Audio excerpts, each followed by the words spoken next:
அதாவது நான் சொன்ன சத்தியங்களை திரும்பவும் நான் என்ன செய்ய உங்களுக்கு நான் நினைப்புடுறேன். கர்த்தர் நமக்கு பாராட்டின எல்லா கிருபைகளுக்காக நாம் நன்றி செலுத்துவோம்.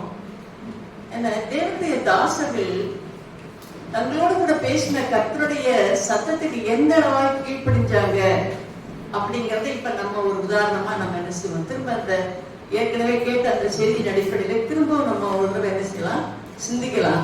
அதுக்கு ஆதாரமா எரேமியா தீர்க்கதரிசன புஸ்தகத்துல இருந்து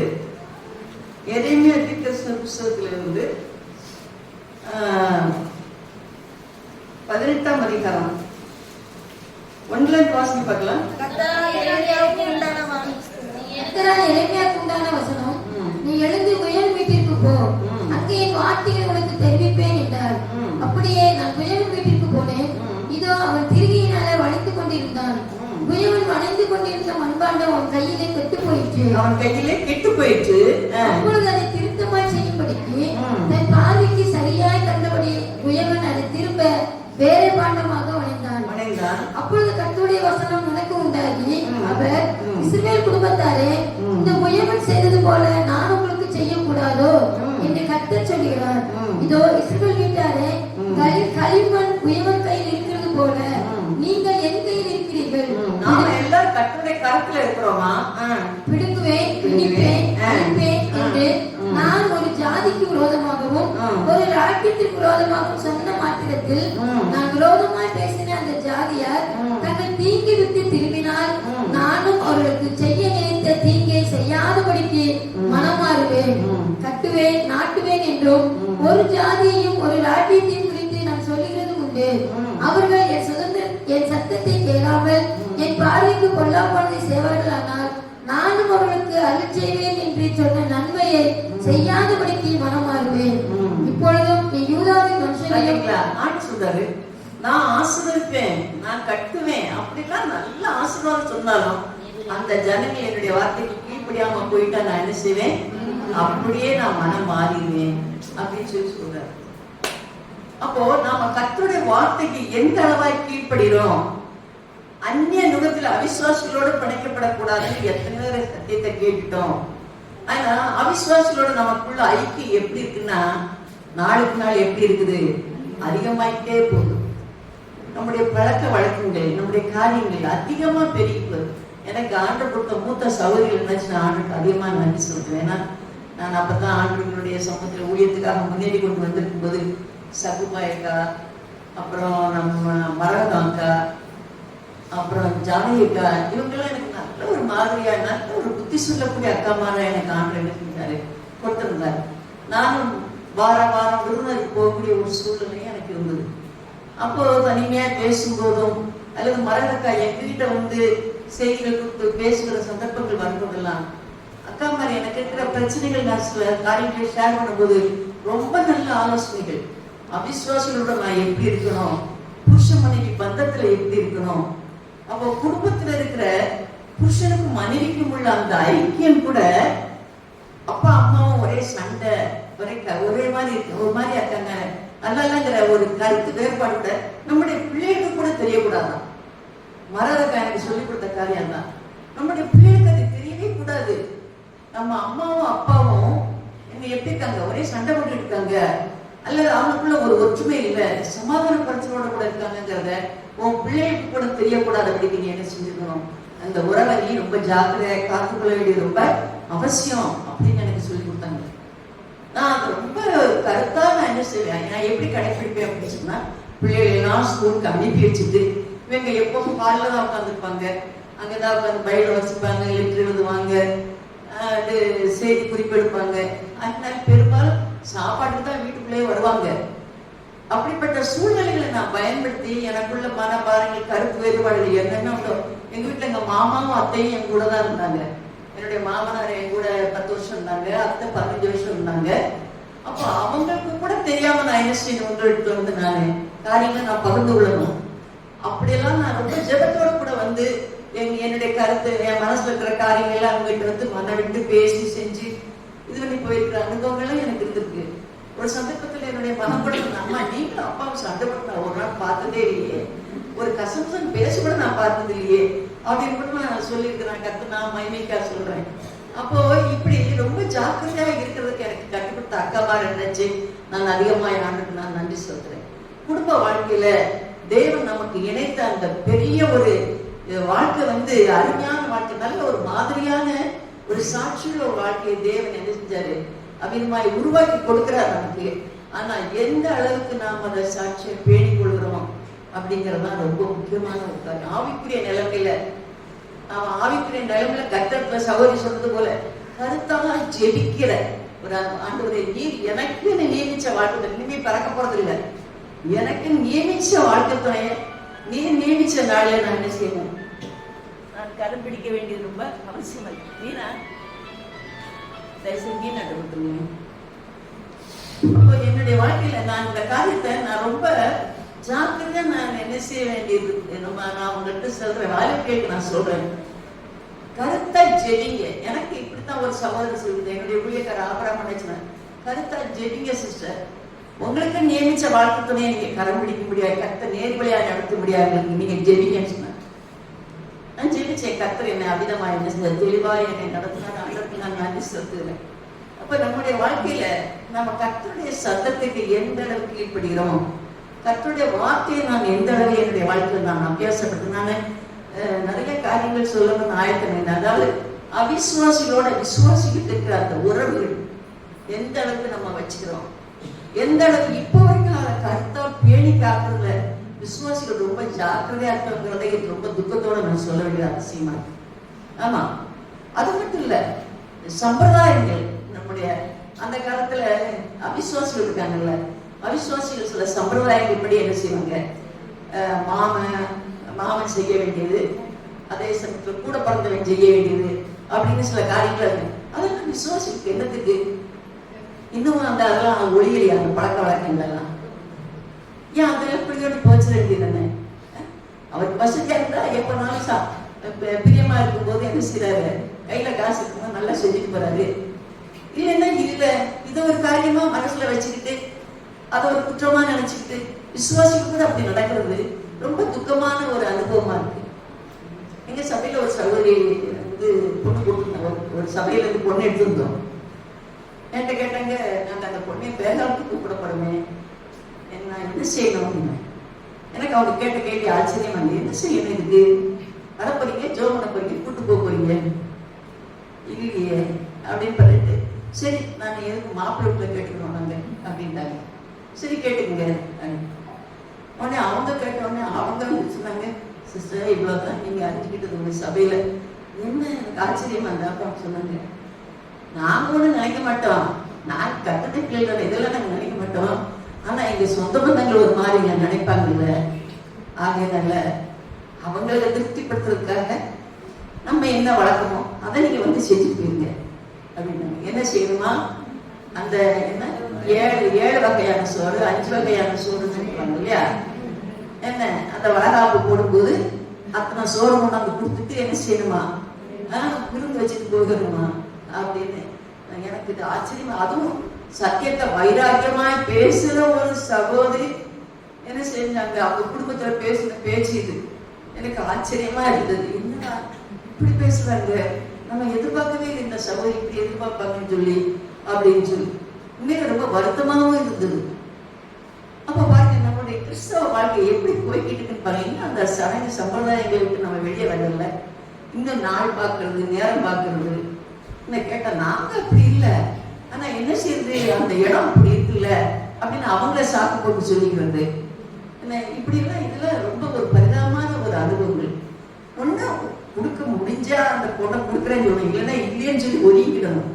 இங்கிட்டு அங்கிட்டுமா பேசுற இந்த மாய்மாலமான வாழ்க்கையில நமக்கு என்ன செய்யக்கூடாது, தோதாகவே இருக்கக்கூடாது. பரிதாபமான ஒரு அனுபவம் நம்முடைய வாழ்க்கையில. திடீர்னு எதிர்பார்க்காத, என் குடும்பத்தில் நடந்த ஒரு சம்பவத்தை சொல்றேன். திடீர்னு எதிர்பார்க்காத விதமா எங்க அக்கா வீட்டுல இருந்து என்ன செஞ்சுட்டாங்க, குரூப்பா வந்துட்டாங்க என் மாப்பிள்ளைய அக்கா வீட்டுல இருந்து. எனக்கு ஆச்சரியமா இருந்தது, என்னடா ஒரு நாள் இப்படி குரூப்பா வரமாட்டாங்க, இன்னைக்கு இப்படி குரூப்பா வந்திருக்காங்களே அப்படின்னு சொல்லி வந்தா, இந்தா பிடிச்சுக்கோ உன் மருமனை, அவன் மாப்பிள்ளை பேரும் கூட கூப்பிட்டு இருக்காங்க, இந்தா உன் மருமனை பிடிச்சுக்கோ, உன் மகளை கொடுத்து நீ கூட வச்சுக்கிட்டாலும் சரி அல்லது தனியா பார்த்து நீ வச்சுக்கிட்டாலும் சரி, உன் பொறுப்பு, பிடிச்சுக்கோ அப்படின்ட்டாங்க. எனக்கு உச்சந்தளவு உள்ளங்கால் வரை ஆடி போச்சு. ஐயோ என் மாப்பிள்ளை என்ன சொல்ல போறாரோ தெரியலையே, ஏன்னா அவங்க அக்கா தங்கச்சி மேல கொஞ்சம் பிரியமா இருக்கக்கூடிய ஆளு கூட, என்ன சொல்லுவாரோ தெரியலையே, நான் கொஞ்சம் கவனமா கவனிக்கிறேன். அப்பா வச்சுட்டு இதுக்குத்தான் நீங்க இவ்வளவு கூட்டமா வந்தீங்களா, நான் என்னமோ ஏதோ நினைச்சிட்டேன் அப்படின்னு சொல்லிட்டு சரி ஐயமா எங்க அக்கா வந்து கஷ்டி படிச்சுக்கிறோம் அப்படின்னு சொல்லிட்டு என்ன விரட்ட ஆரம்பிச்சாங்க. சரி சரிட்டு இவங்க என்ன சொல்ல போறாங்களோ தான் எனக்கு கவனம் வந்து அந்த இடத்துல கூட நான் போகல. அப்புறம் அப்படி சொன்னாங்க, நீங்க நல்ல காரியம், என் மருமனுக்கு என்ன குறை, நல்ல காடுல சொத்து சொகம் இதெல்லாம் நீ சம்பாதிச்சு வச்சிருக்க, ஒரு குறையுமே இல்லை, ரொம்ப என் மக போன ராசாத்தி மாதிரி இருப்பா இந்த குடும்பத்துல, எனக்கு ரொம்ப சந்தோஷம் இருக்கா, உன் வீட்டுக்கு கொண்டு கொடுக்குறது இல்லை அப்படி அப்படி அதை கேட்க அக்காவுக்கு சந்தோஷம் தாங்க முடியல. அவ்வளவு சிரிச்சுக்கிட்டு அவ்வளவு தலையை ஆட்டிக்கிட்டு உட்கார்ந்துருந்தாங்க. ஆனா என் மக உன் வீட்டுல குப்பை போட்டுக்கிட மாட்டாக்கா அப்படின்னு. என்ன இப்படி சொல்லிட்ட அப்படின்னு. ஆமாக்கா வந்து நாங்க ஆண்டவரை நேசிக்கிறோம்னு சொல்லி சில காரியங்களை தெளிவா கட்டி கொடுத்துக்கோம்ல, அதன்படிதான் நிக்கணும்னு பாப்பா. ஆனா நீங்க என்ன செய்வீங்க, உங்க இஷ்டத்துக்கு கூப்பிடுவீங்க, அந்த மாதிரிலாம் என் மகா வந்துக்கிட மாட்டாங்க, அதுதான் பிரச்சனை, வேற ஒன்று. என்னடா சொல்ற அப்படின்னா, இப்ப நீ புரியும்படியா நான் சொல்றேனே கேள, இந்த பாரு எல்லாம் நாத்தினா இல்ல வயசுக்கு வந்துட்டாலாம், தலைக்கு தண்ணி தொப்புறாலாம், கூட்டம் இருக்கா, அங்க போவோம் அப்படின்னு மழை வார்த்தை எல்லாம் வர சொல்லிட்டான் உன் மாப்பிள்ள. அதனால அவங்க எல்லாம் வெளியே ஆயத்தமா இருக்காங்க, நீ பரட்டு தாம்பழத்தை தூக்கிட்டேன்னா அங்க கொட்டு முன்னாள் ஓயிரும் அப்படின்னு சொல்லுவார். அவர் சொல்லிடுவார், எவனும் தூக்கிட்டு போங்க, நான்லாம் வர மாட்டேன், அந்த நிழல் கூட அந்த படாத உட்காந்துருவா, உனக்கு சங்கடமா போகும். இல்ல தாய்மாம பொண்டாட்டி போனா எப்ப போகாம இருந்தா எப்படா அப்படிங்க. நீ பிரச்சனைக்கா, அதனால என் மருமகா பொண்ணு கிடைக்காது, நல்ல பொண்ணு கிடைக்கும், நம்ம சொந்தத்திலே பார்த்து நம்ம வெளியிலே நல்லா முடிச்சு வை, கல்யாண பத்திரிகை கூட நான் வரேன், மற்றபடி ஓ நல்லதுதான் சொல்றேன். நீ இப்ப கெட்டி கொடுத்து போறதுல ஒன்றும் பிரச்சனை இல்லை, ஆனா தினம் சண்டை நடக்கும், தினம் நான் வந்து விளக்க வரணும், இது பெரிய பிரச்சனை, இது நமக்கு முடியாது, அவளை நீ வச்சு சமாளிச்சுக்கிட மாட்டேன். சரி இவ்வளவு வழக்கமா சொல்லிட்டல மாமா, இனி என்ன தப்பா போ அப்படின்னு இவ்வளவு வேகமா அவ்வளவுதான் இருந்துட்டார். அப்போ நம்முடைய வாழ்க்கையில நம்ம தெளிவான காரியத்தை தீர்மானிக்க வேண்டியதும் தெளிவான காரியத்தை நம்ம செயல்படுத்த வேண்டியதும் நம்முடைய கையில தான் இருக்கு. ஸ்திரீகளாகிய நம்ம தான். அதான் வேதம் சொல்லுது, புத்தியுள்ள ஸ்திரீ தன் வீட்டை கட்டுறா. புத்தியா யோசிக்க தெரியணும், இது கர்த்தருக்கு பிரியமா, இது கர்த்தருக்கு பிரியம் இல்லையா, வேதத்துல என்ன சொல்லப்பட்டிருக்கு, எனக்கு என்ன பிரியம் அதை பார்க்க கூடாது, என் மார்க்கெட் என்ன பிரியம், என் சொந்த பந்தத்துக்கு என்ன பிரியம், அவங்க நான் பிரியப்படுத்த இதையே பார்க்க கூடாது. வேதம் என்ன சொல்லுது அதன்படி நீங்கள் நான் நடக்க கடமைப்பட்டிருக்கோம். அப்படித்தான் நீங்கள் நான் நடக்கணும். நான் என் மகளுக்கு அடிக்கடி சொல்லுவேன், சில காரியங்கள் சொல்லுவது, இந்த பார் அம்மா உனக்கு மத்திய வாழ்ந்து காட்டிருக்கேன், எப்படி ஒரு இந்து குடும்பத்துல நானும் போனேன், அப்போ அந்த குடும்பத்துல எப்படி வாழ்ந்தேங்கிறது உனக்கு தெரியும், எப்படி நான் வாழ்ந்தேன் அப்படி நீ நட போதும். இதுதான் அவளுக்கு அடிக்கடி நான் சொல்ற ஒரு ஆலோசனை. அப்போ நம்முடைய வாழ்க்கையில ஒரு தாய் நல்ல ஒரு மாதிரியா வாழ்ந்துட்டான்னா அவ எப்படி நடந்தார், அவிசுவாசிகளோட அவ எப்படி அவ ஐக்கியத்துல இருந்தா, விசுவாசிகளோட அவ எப்படி ஐக்கியத்துல இருந்தா, எங்க போனாங்க, எங்க வந்தாங்க. ஞாயிற்றுக்கிழமை ஆனா ஊர்ல உலகத்துல இருக்கிறவங்க தான் ஞாயிற்றுக்கிழமை கல்யாண நாள், கல்யாண சீசன் அது இருந்தாங்க. விசுவாசிகள் கூட பாதி பேர் சபைக்கு வர மாட்டேங்கிறாங்க, அது கல்யாண சீசன் ஞாயிற்றுக்கிழமை. அப்ப இது என்ன பிரச்சனை, விடிய விடிய கர்த்தருடைய வசனத்தை படிச்சு என்ன நடைமுறை வாழ்க்கையில கடைபிடிச்சோம், ஒண்ணும் இல்லை. அதைத்தான் கர்த்தர் என்ன சொல்றாரு, நான் ஆசீர்வதிப்பேன்னு சொல்றேன், நீ கர்த்தரை சொந்தப்படுத்திட்டா போதும், கர்த்தருக்கு நீ பிரியமா நடந்தா போதும், நான் உன்னை ஆசீர்வதிப்பேன் அப்படின்னு சொல்றாரு ஆண்டவரே. ஆனா அப்படி நடக்கலன்னா அந்த ஆசீர்வாதத்தை என்ன செய்வாரு, சாபமாக்குவேன்னு சொல்லி சொல்றாரு. அப்படி ஆசீர்வாதத்தை சொந்தப்படுத்திக் கொண்டவங்க யாருமா,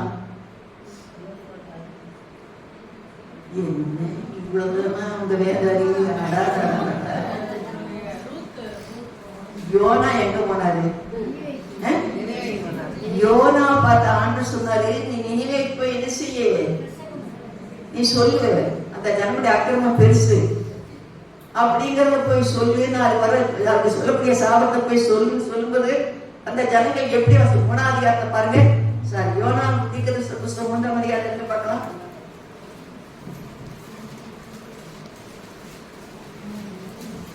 வாசிங்க முதல்ல இருந்து. 2ஆம் தரம் கர்த்தருடைய வார்த்தை யோனாவுக்கு உண்டாகி. அடிக்கடி கர்த்தருடைய வார்த்தைய கேட்கிற சம்பவத்தை தான் இப்ப நான் உங்களோட கூட நான் ஷேர் பண்றேன். வாசிங்க. நீ எழுந்து மகாநகரமாகி நினிவேக்கு போய் நான் உனக்கு கற்பிக்கும் வார்த்தையை அதற்கு விரோதமாய் பிரசங்கி என்றார். யோனா எழுந்து கர்த்தருடைய வார்த்தையின்படியே நினிவேக்கு போனான். நினிவே 3 நாள் பிரயாண விஸ்தாரமான மகா பெரிய நகரமாய் இருந்தது. யோனா நகரத்தில் பிரவேசித்து 1 நாள் பிரயாணம் பண்ணி இன்னும் 40 நாள் உண்டு. 40 நாள் உண்டு. அப்பொழுது நினிவே கவிழ்க்கப்பட்டு போம் என்று கூறினான். அப்பொழுது நினிவேயில் உள்ள ஜனங்கள் தேவனை விசுவாசித்து உபவாசம் செய்யும்படி கூறினார்கள். பெரியோர் முதல் சிறியோர் மட்டும் நட்டுடித்துக் கொண்டார்கள்.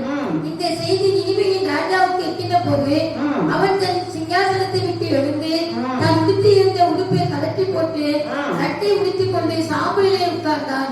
மேலும் ராஜா தானும் தன் பிரதானிகளும் நிர்ணயம் பண்ணின கட்டளையாக நினிவேயில் எங்கும் மனுஷரும் மிருகங்களும் மாடுகளும் ஆடுகளும் ஒன்றும் குசிபாராக இருக்கவும் மேயாமலும் தண்ணீர் குடியாமலும் இருக்கவும் மனுஷரும் மிருகங்களும் ரட்டினால் மூடிக்கொண்டு தேவனை நோக்கி உரத்த சத்தமாய் கூப்பிடவும் அவரவர் தம் தம் பொல்லாத வழியையும் தம் தம் கையில் உள்ள கொடுமையையும் விட்டு திரும்பவும் கடவர்கள்.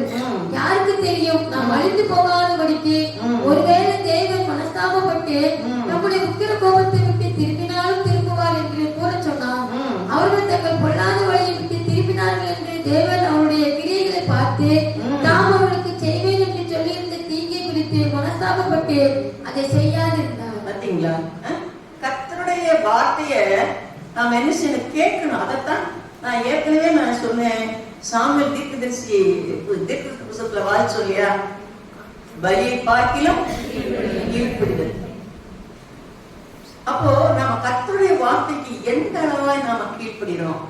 இந்த ஜனங்கள் தங்களுக்கு வரக்கூடிய சாபத்தை அறிஞ்ச உடனே ராஜாவில இருந்து என்ன அந்த குடிமக்கள் அத்தனை பேரும், அந்த தேசத்துடைய பிரதானிகள் எல்லாரும், ஏன் மிருகங்கள் கூட மேயக்கூடாது, தண்ணி குடிக்க கூட, அதை கூட 2 நாளா ஓத்தி எல்லாரும் ஆண்டோடைய சமூகத்துல உபவாசிச்சு ஜெபிச்சாங்க.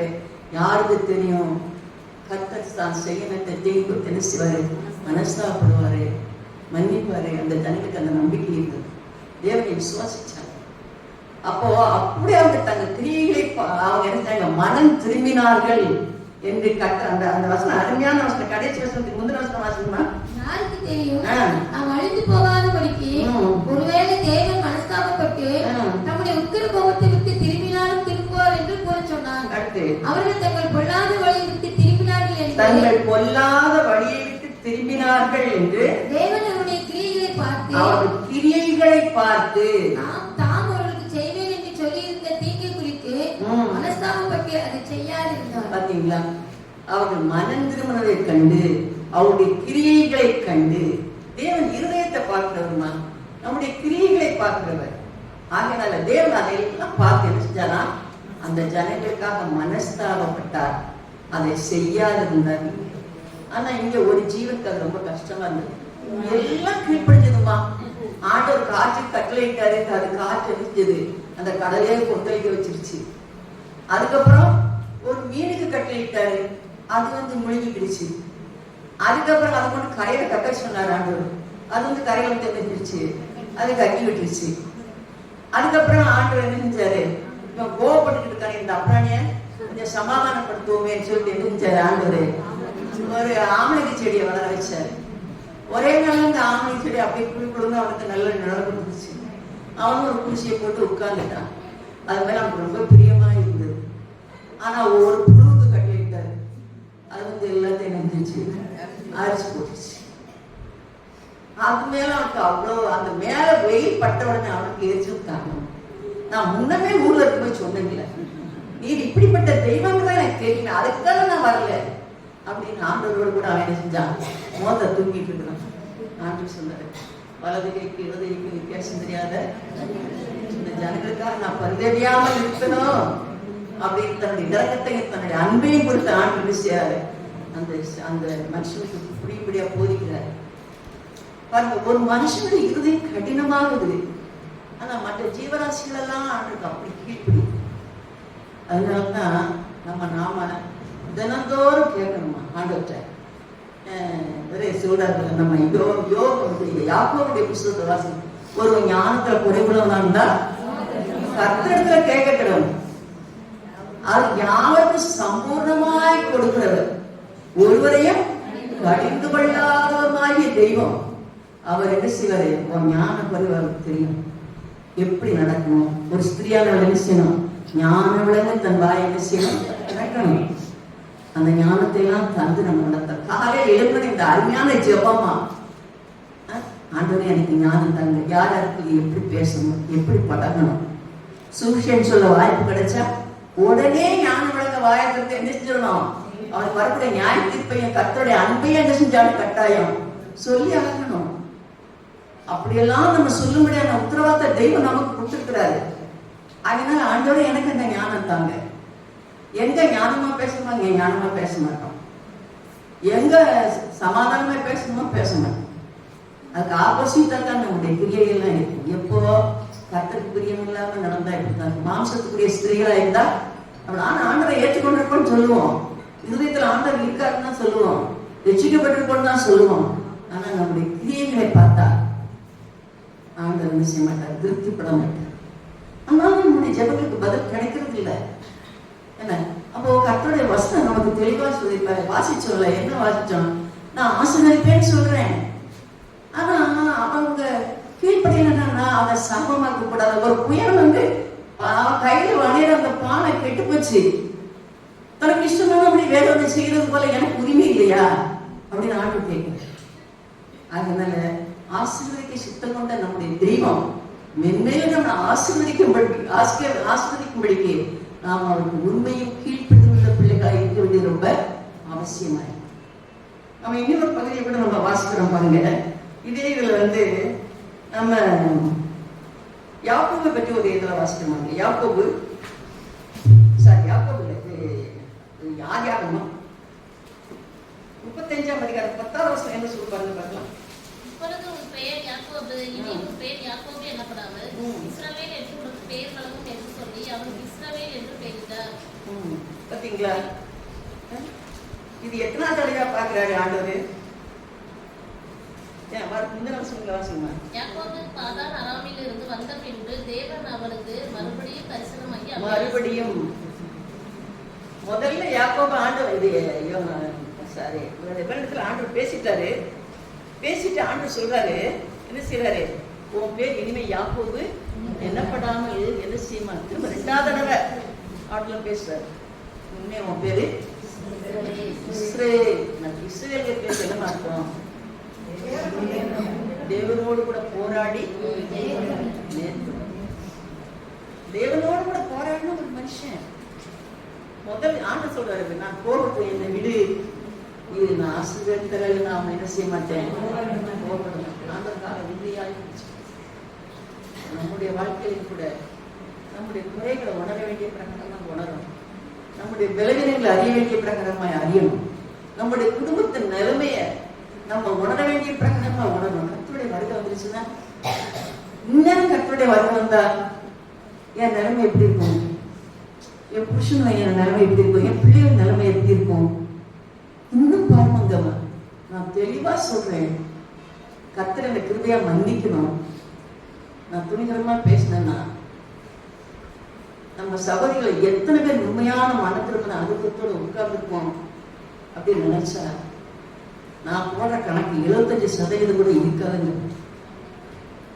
வெளிப்பார்வைக்கு ரட்சிக்கப்பட்ட தலைவர்களை சத்தியத்தை அறிஞ்சோம், ஆனா நடைமுறை வாழ்க்கையில இல்லைம்மா.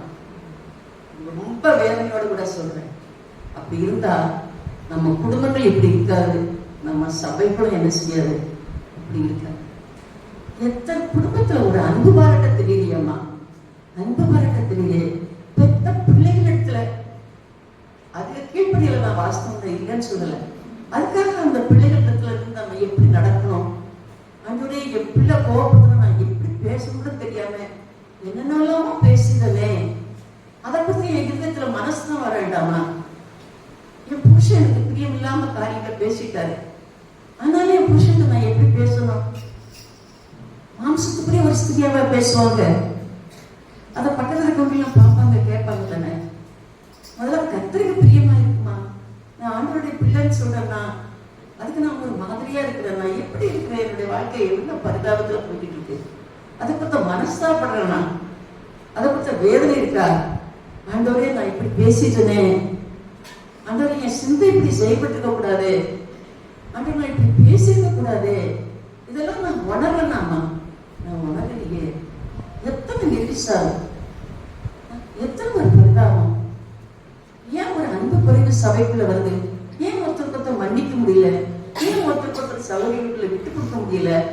அப்படி சொல்ற சுத்த இருதயத்தோட ஒருவர்கள் ஒருவர் ஊக்கமான அன்பு கூறுங்கள் வசனம் சொல்லுதே. ஏன் என் வாழ்க்கையில அப்படி நடைமுறைப்படுத்த முடியல? ஏன் அப்படி அன்பு கூற முடியல? ஏன் எனக்கு அப்படிப்பட்ட ஒரு சுத்தம் உள்ள இல்ல? இருதயத்துல ஒண்ணு வச்சுட்டு வெளியே ஒண்ணு பேசுற ஒரு மாய்மலமான ஒரு அனுபவம் என் வாழ்க்கையில என்ன ஒரு பரிதாபத்துக்குரியதா இருக்கு. யாக்கோபு ஆண்டு காலை பிடிச்சிட்டு கெஞ்சினான், நீ என்ன ஆசீர்வதிக்காம நான் விட மாட்டேன் அப்படின்னு. அவன் பேரையே கத்துறான், ஆசீர்வாதமாய் மாற்றி இஸ்ரவேல்.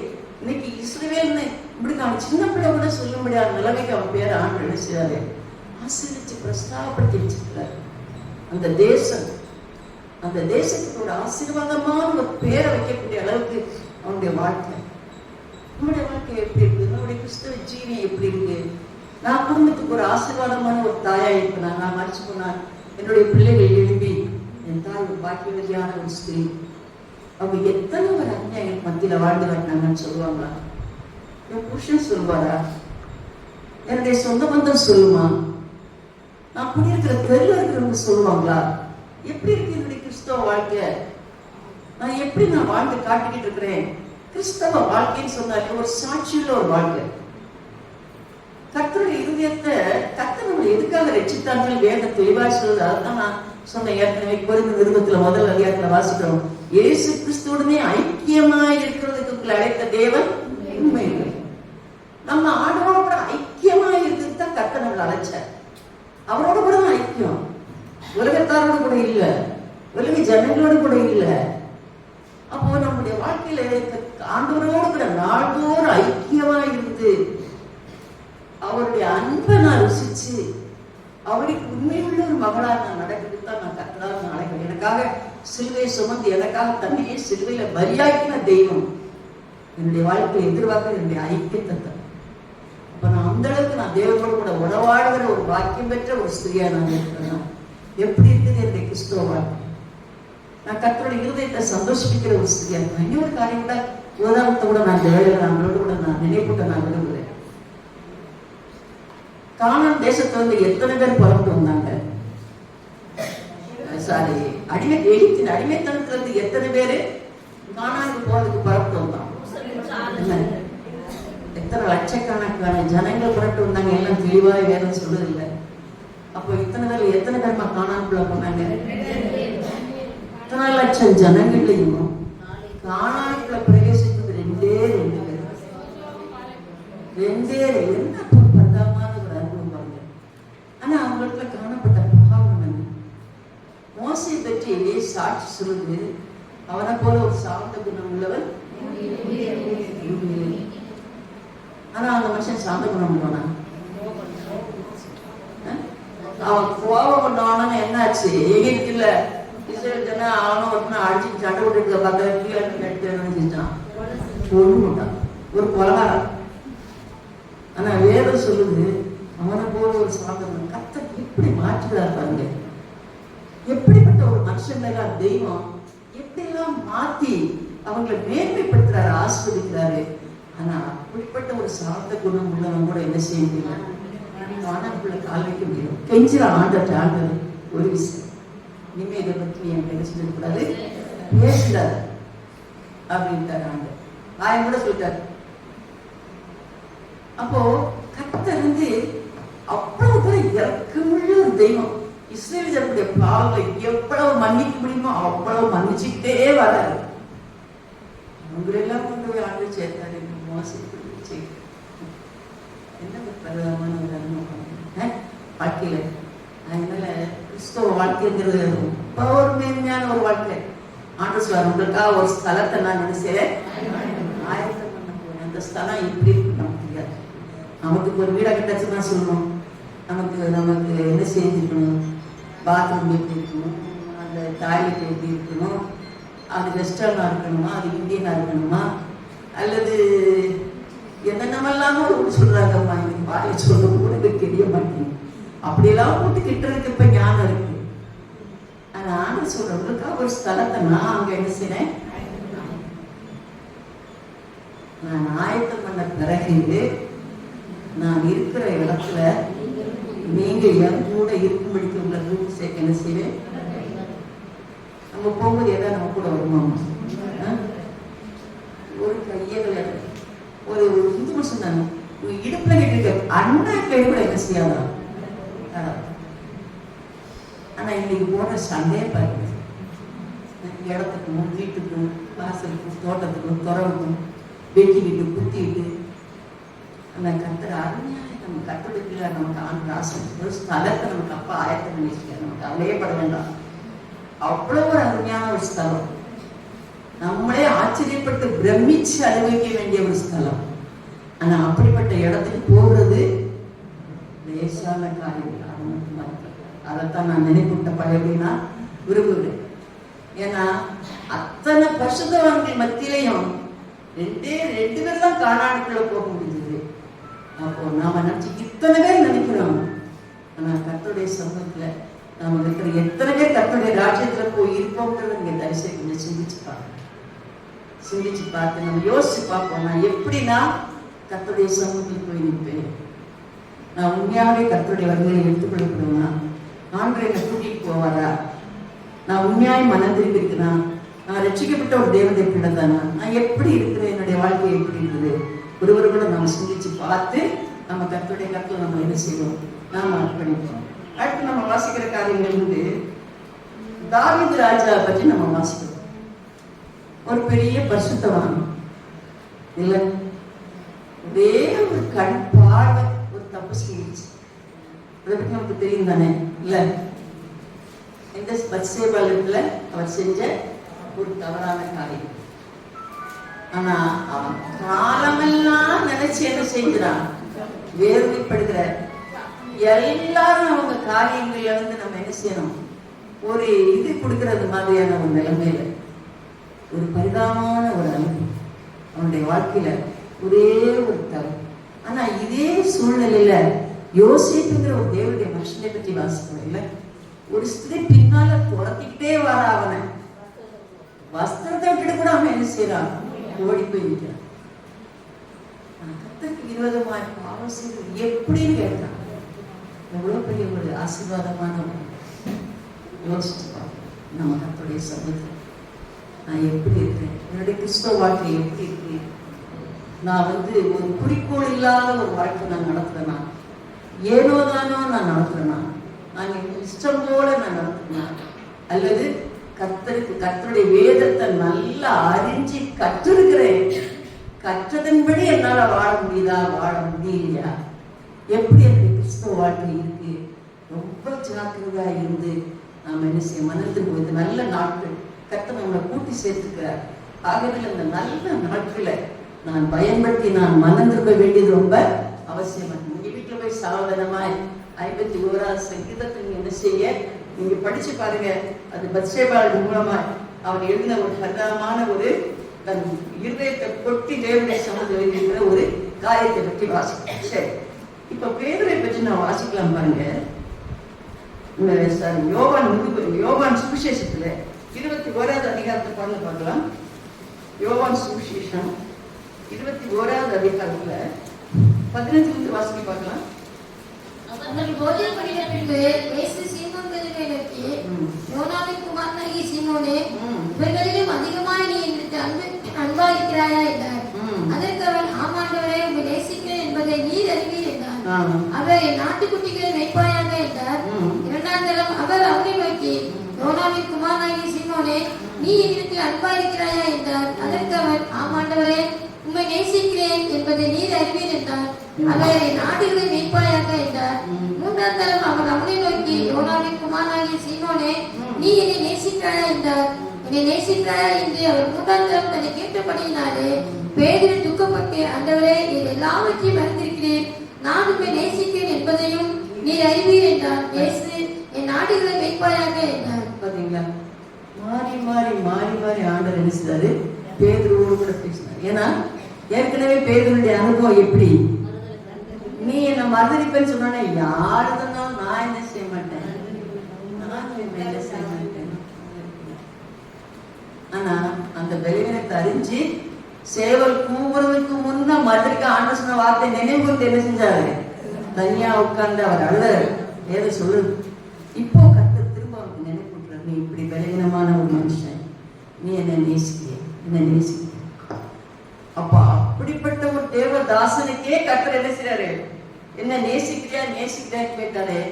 நம்ம வாழ்க்கையில நம்ம எத்தனை பின்வாங்குதல், எத்தனை தோல்வி, எத்தனையான நிர்விசாரம்.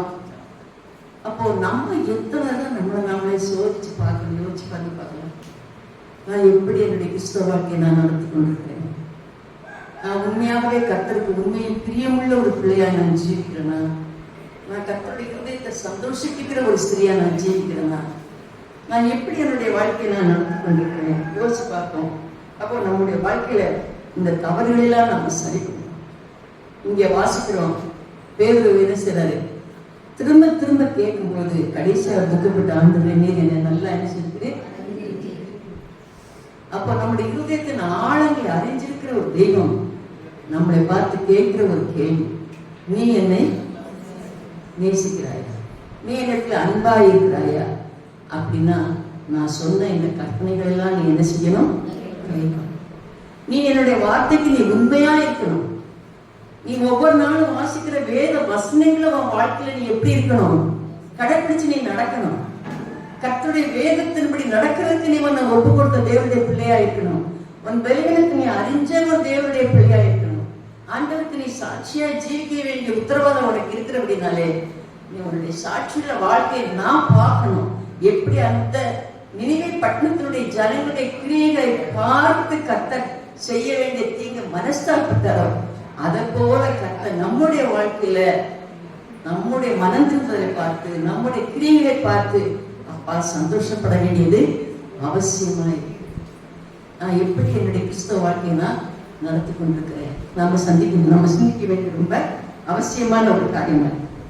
அதுக்கப்புறம் நம்முடைய அவிசுவாசத்தை பற்றி நம்ம யோசிக்க வேண்டியது அவசியமா பாருங்க. இப்போ நம்ம வாசிக்கிறோம் பாருங்க, இதே சுவிசேஷத்தை நம்ம வாசிக்கிறோம்.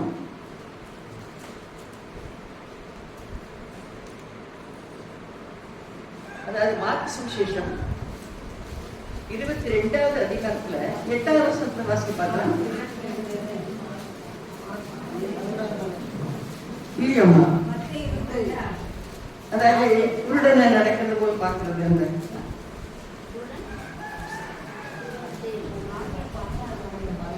14வது வசனம் தான் இருக்கும்.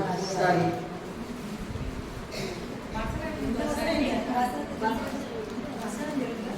அதாவது நான் நடக்கிற மனுஷனை இது மரங்களை போல பார்க்கிறேன்னு சொல்ற அந்த பகுதி வந்து மார்க் சுவிசேஷத்துல இல்லையோ?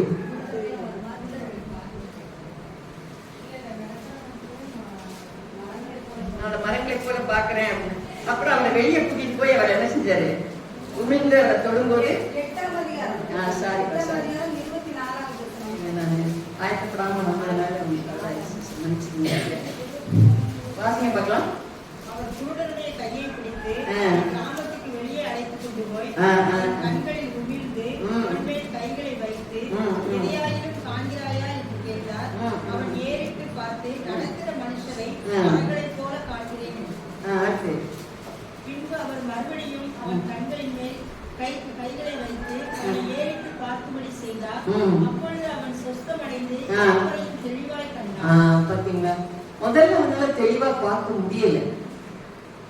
அப்போ நம்முடைய வாழ்க்கையிலேயும் கூட பலவிதமான சோதனைகள், பலவிதமான நம்ப முடியாத சில பிரச்சனைகள் இருந்தே போது நான் ஜெபிக்கிறேன், ஜெபம் கேட்கப்படுமா, என்னுடைய காரியங்களுக்கு பதில் கொடுத்துருவாரா, இந்த காரியம் நடக்குமா நடக்காதா, பலவிதமான அவிசுவாசமான சோதனைக்குள்ளே நாம் கடந்து போகும்போது நாம பல விதத்திலையும் நாம பிரம்மையாகி, ஆண்டவரே என்னுடைய அவிசுவாசம் என்ன ரொம்ப பாடாப்படுத்துதப்பா, எனக்கு நீங்க உதவி செய்யுங்க அப்படின்னு சொல்லி நான் பல விதமான போராட்டங்களுக்கு மத்தியில மற்றவங்க சொல்லுவாங்க தைரியமா இரு, கர்த்தர் ஜெபத்தை கேட்பார் சொல்லுவாங்க. நானும் நினைக்கிறேன். ஆனா சில வேளைகள்ல என்ன அறியாத அவிசுவாசம் என்னை மூடும்போது நான் இந்த மனுஷனை போல, ஆமா நான் நடக்கிற மனுஷங்க மரங்களை போல பார்க்கின்ற ஒரு பரிதாபம் நமக்குள்ள இருந்தா என்ன. அப்புறம் ஆண்டவர் என்ன சொல்றாரு, திரும்பவுமாய் அவனை பலப்படுத்தி அவன் மேல கை வச்சு சொல்றாரு, இப்போ எப்படி பாரு, இப்போ நான் தெளிவாய் பார்க்கிறேன். கர்த்தர் ஒருத்தர் தாமா நம்முடைய எல்லா பலவீனத்திலிருந்து விடுதலை கொடுக்கிறார். ஆகையினால நான் அந்த யாக்கோபு கர்த்தருடைய காலை பிடிச்சுக்கிட்டது போல, அதே மாதிரி நான் ஏற்கனவே ஒரு செய்தியில சொல்லிருக்கேன், அவ சுனேமியா மரிச்சு போன தன்னுடைய மகனுக்காக அந்த மனுஷன் அந்த தீர்க்கதரிசியுடைய காலை பிடிச்சுக்கிட்டு நேரியா கூட வந்தா தான் நான் அவங்க விடுவேன்னு சொல்லி வந்து அந்த மகனை உயிரோட பெற்றாளே இல்ல, அத மாதிரி கர்த்தரை உறுதியாய் பற்றி கொண்ட மனதை உடையவன் உண்மையே நம்பி இருக்கிறபடியா. நல்லா சொல்லுங்க. கரெக்டா சொல்லுங்க. எங்க இடையில மிஸ்டேக் ஆகும். பூர்ண சமாதானத்தோட காத்துக்கள் அவரால் மட்டும்தான். அதனால நம்ம சோர்ந்து போகாத கர்த்தருடைய வசனங்களை நிறைய மனசுல வச்சிருக்கிறோம். சமயத்துக்கு ஏற்ற மாதிரி அவைகளை பயன்படுத்தி நம்முடைய இருதயத்துல கர்த்தரோடு கூட நெருங்கி ஜீவிக்கிறதுக்கு ஆண்டவர் இன்னொரு காரியத்துல நம்மளை ஆஸ்வதிக்கிறது கர்த்தருடைய வார்த்தை தான். அவருடைய வசனத்தை பிடிச்சுக்கிட்டே நம்ம ஆண்டு என்ன செய்யலாம், கேட்கலாம்.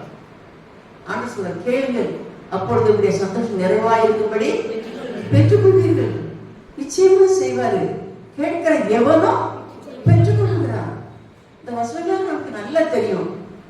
ஆனா நம்ம எந்த அளவுக்கு நம்ம இவ்விதமாய் ஜெபத்தில், ஏற்கனவே நான் ஜெபத்தை பற்றி சொல்லியிருக்கிறேன், நம்ம வாழ்க்கையில கர்த்தரோடு கூட போராடி இந்த ஆசீர்வாதங்கள் எல்லாம் நம்ம பெற்றிருக்கிறோம் யோசிச்சுக்கலாம். அப்போ இப்படி எல்லாம் வசனங்கள் நம்முடைய வாழ்க்கையில நிறைவாய் இருக்கிறதுனால நம்ம உறுதியாய் அவரை பற்றி கொண்டு கிறிஸ்தவ வாழ்க்கையை போல ஒரு நிம்மதி கொடுக்கிற வாழ்க்கை எதுவுமே இல்லாம, கிறிஸ்தவ வாழ்க்கையை போல ஒரு சமாதானம் நிறைஞ்ச வாழ்க்கை வரை எதுவுமே, குடும்பமா கர்த்தரை இருதயத்துல சொந்தப்படுத்தி உண்மையாய் பின்பற்ற தங்களை அர்ப்பணிச்சிருந்திருப்பாங்க. ஆனா அந்த வாழ்க்கை தான் சொர்க்கம். அதை போல நிம்மதி வேற எதுவுமே இல்லை. கர்த்தருடைய கரத்துல நம்ம பூர்ணமாய் அர்ப்பணிச்சு, அப்பா நீர் போதும் அப்படின்னு சொல்லி கர்த்தருக்கு பிரியமாய் இருக்கு நம்ம கற்றுக்கொண்டோமே. ஆனா அவர் நம்மளை ஆஸ்வதிக்கிறது போல யார் நம்மளை ஆஸ்வதிக்கவும் நிறைவாய் ஆசிர்வதிக்கிறார். சொல்லி முடியாத ஆசீர்வாதம் நம்முடைய பங்காய். அதனால கர்த்தருடைய கருத்துல நம்ம ஒப்புக்கொடுப்போம், தேவனத்துல கேட்போம், ஆண்டவரே நான் கீழ்ப்படிய விரும்புகிறேன். ஒருவேளை என்னுடைய வாழ்க்கையில தவறுகள் குறைவுகள் வந்தா என்னை ஒதுக்கி போட்டுறாதீங்க அப்பா, என்னை சரி பண்ணி நீங்க எனக்கு செய்ய ஆசீர்வாதத்தை நான் முழுமையாக பெற்றுக்கொள்ளக்கூடிய பாத்திரமா நான் இருக்கணுமே தவிர, ஆண்டவரே நீங்க என்னை ஒதுக்கி போடுற ஒரு பரிதாபத்துல நான் என்ன செய்யக்கூடாது, போயிடக்கூடாதுன்னு சொல்லி ஆண்டவருடைய காலை பற்றிக்கொள்வோம். தேவன் நிச்சயமாக நம்மை ஆசீர்வதிப்பார்.